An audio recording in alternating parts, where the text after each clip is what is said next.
Hi, everybody. I am Mark Williford, and welcome to Challenging Tradition, a contemporary take on East Asian ceramics. Now, as you all know, this is an exhibition that's theoretical that we've all been working on for the whole semester.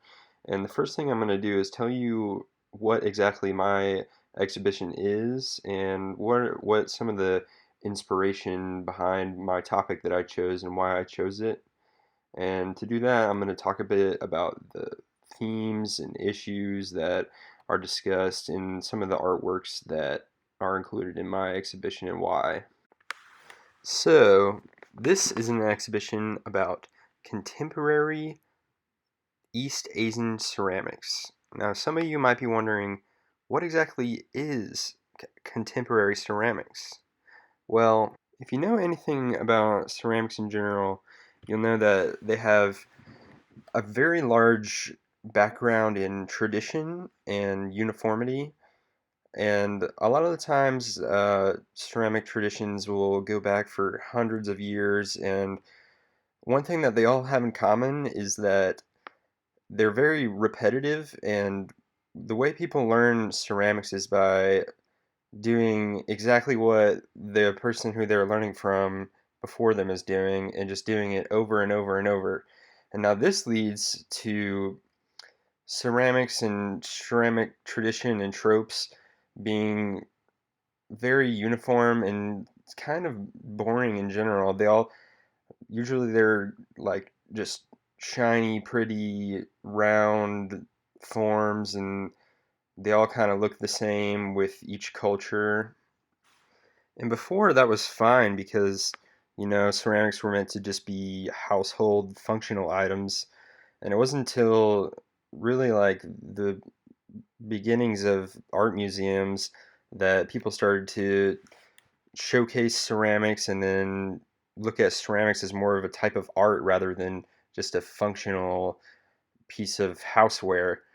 And that's where temporary ceramic artists come in because they look at all of the perfect traditional forms that are now in museums and they're becoming art, and they say, well, I want to change that and I want to make it different and unique so that it's because contemporary art in its essence is changing a tradition into something new that no one's ever done before. So these ceramic artists are challenging these traditions, breaking them apart and putting them back together to create something new and exciting.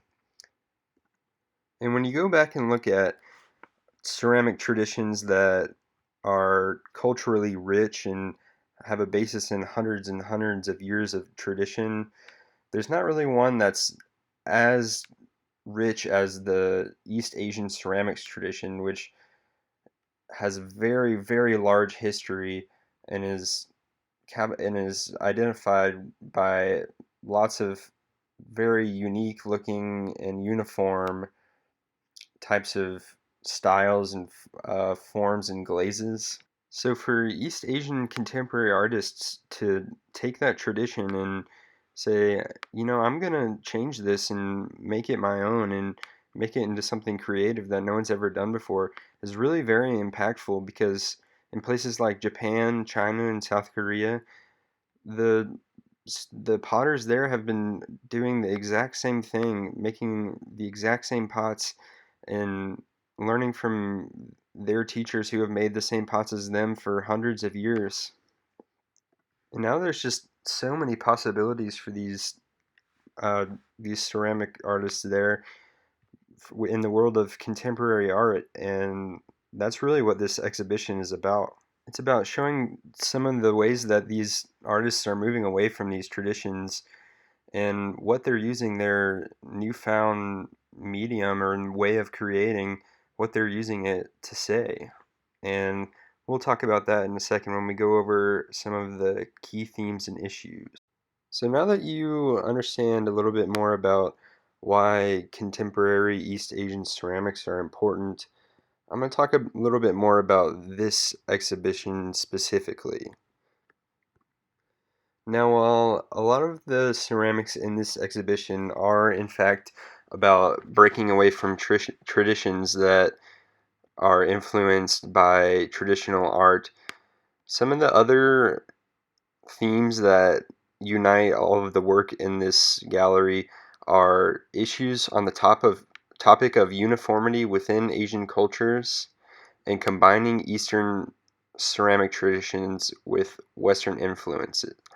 And a lot of that just has to do with how modern global society has impacted East Asian cultures as a whole. And you'll see more of what I'm talking about later on when we discuss some of the specific artworks in this show. But for now, let's move on to talking about the location of this exhibition. So, this exhibition is going to be taking place at the Stadler Gallery of Contemporary Art, which is located in New York City. The Stadler Gallery opened its doors in 1976, and since then it has featured 47 ceramics exhibitions, along with hundreds of fine art and contemporary exhibitions as well. Now, the Stadler Gallery features an open floor plan with optimal lighting and is perfect for a walk-around type exhibition.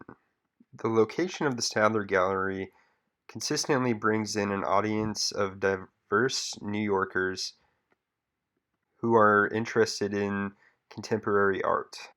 Though it may be small in size and only has one open-ended room, the Stadler Gallery's exhibition history gives it a reputation for having the most creative contemporary exhibits, which are very popular in New York.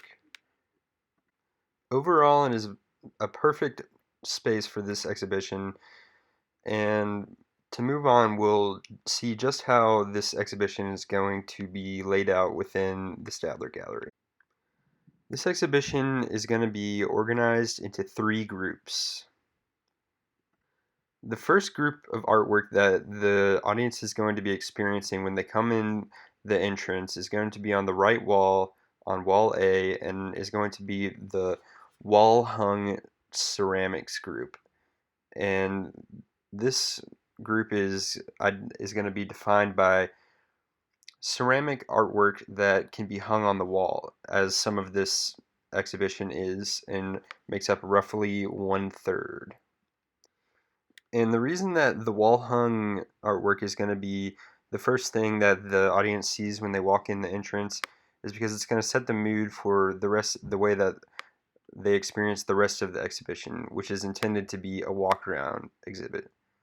And while some ceramics exhibitions have pedestals within the center and located throughout the gallery in the middle of the floor with the audience walking in and out of them, this exhibition is meant to be viewed in a walk around type so that it's experienced like an exhibition that has everything hung on the wall. And the way that this is going to happen is that there's going to be pedestals pushed up against and within 1 foot of the wall. And that brings me to the next group, which is located on wall B and half of wall C, and that is the sculptural group, and which is going to have all of the artworks which can be placed on a pedestal that are not wheel thrown. Now, the wheel thrown group, which is ceramics made on the potter's wheel, is which is going to be located on wall D and half of wall C, and is going to be the last group of artwork that the audience sees. Now it's time to talk about some of the individual artworks in this exhibition, and I'm going to be talking about this piece, Untitled Dango 2006 by Jun Kaneko first. Jun Kaneko is a ceramic artist who is from Japan and learned how to make ceramics and also studied painting in Japan before he moved to the United States, where he makes art now. This piece, Untitled Dango, is a part of a larger series by him that focuses on abstract expressionist motifs on the surface of his large pots. And part of the title is the word dango, which is a type of Japanese dumpling. And the shapes of a lot of all these pots are reminiscent of the Japanese dango.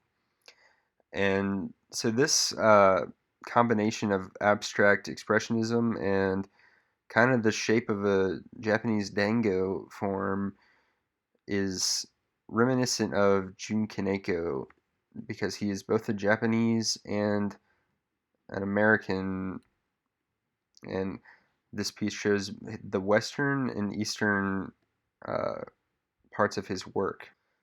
And another thing I might add onto this piece is that this series of work that he does, they're all over 7 feet tall. So this is a large pot, and it will not even need a pedestal in the exhibition, but it will be located within the wheel throne category in section. So the next piece I'm going to be talking about is this piece, Colored Vases by Ai Weiwei. And many of you have probably seen this before, and is one of Ai Weiwei's most famous pieces. But anyways, this piece is essentially just a bunch of antique Han Dynasty vases that he took. He bought them and he dipped them in some industrial paint. And the reason that he did this is kind of reminiscent of the ideas of the Cultural Revolution in China, which is where Ai Weiwei is from. But it essentially is supposed to take the old ways or the old traditions, in this case pottery or ceramics, and add something new and colorful and exciting to them. And he is quite literally doing that by dipping these antique vases in paint. And an important part of this is that some of the underneath parts are showing through the paint, and that is supposed to be a symbol for how, even though we don't abide by the same traditions in China now, they're still there underneath and are part of what we do, but we're going to add something new to it. And that's pretty much what the Cultural Revolution, and in this case, the colored vases, are about. And some people might think that dipping an antique vase in paint is ruining it and might see it as some kind of a blasphemous notion, but the main essence of it is to not destroy the tradition, but use the tradition and make it better and exemplify it in a way that hasn't been done before and that moves forward. And plus, it just kind of looks pretty cool when they're all different colors. For my third piece, I'm going to be talking about this piece by Ah Jian, China China Bust 81, 2004. And this is one of my favorite pieces in this exhibition for a couple of reasons. First of all, I think it really shows the artist's personal identity because Ah Jian is a Chinese Australian, and this piece has both Eastern and Western influences because of the use of porcelain, which is a Chinese specific type of clay and is what is traditionally used there, as well as the blue glazing is also a very traditional East Asian trope. But the use of a bust is a Western motif that originated in Greece and Rome, and the combination of the two of them shows both Eastern and Western influences. And I think that's really cool because the artist is both Chinese and Australian, so he has some Eastern and Western culture in him. And also, I might add that the use of this, the porcelain and the blue glazing, the blue underglaze, is traditionally done on mostly wheel-thrown vessels, and to do a sculptural piece that has these two traditional forms or traditional methods is really just a way to break from tradition and is moving on to a new and creative piece that's unique. And also, this is the first piece that I'm going to be talking about that's going to be located in the sculptural section of the exhibition. For my fourth piece, I'm going to be talking about this piece by Yi Suk-young called Translated Vase TVW5. And I find this piece to be really interesting because it combines two different traditional methods or parts of traditional process. And I'm going to explain those in a second. But first, I'd like to point out that Yi Suk-young is a South Korean potter, and part of the South Korean tradition is an emphasis on breaking imperfect pots as a part of quality control. And she was inspired by that because they would take seemingly imperfect pots that still were beautiful and had glazing on them, and they would just throw them away. And she was also inspired by the Japanese method of kintsugi, the repairing of broken ceramics by using gold. And so she took this South Korean tradition of discarding broken pots and the Japanese method of repairing them with gold to make these new sort of sculptural pieces.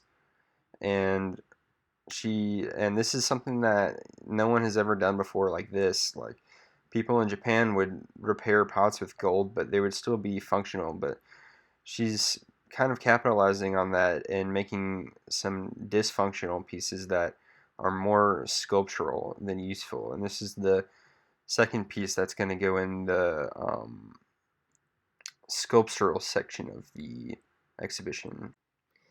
And last but not least, this is Good Fortune Cookie Cake by Jiha Moon. And this piece is very contemporary for a couple of reasons. And first of all, it's made using wheel-thrown earthenware and just several different pieces of wheel-thrown pottery that are cut apart and literally put back together. And also for some of its symbolic elements. As you can see, there's a couple fortune cookies on there, and these are mostly symbolic for the reason of to discuss and bring light to cultural appropriation.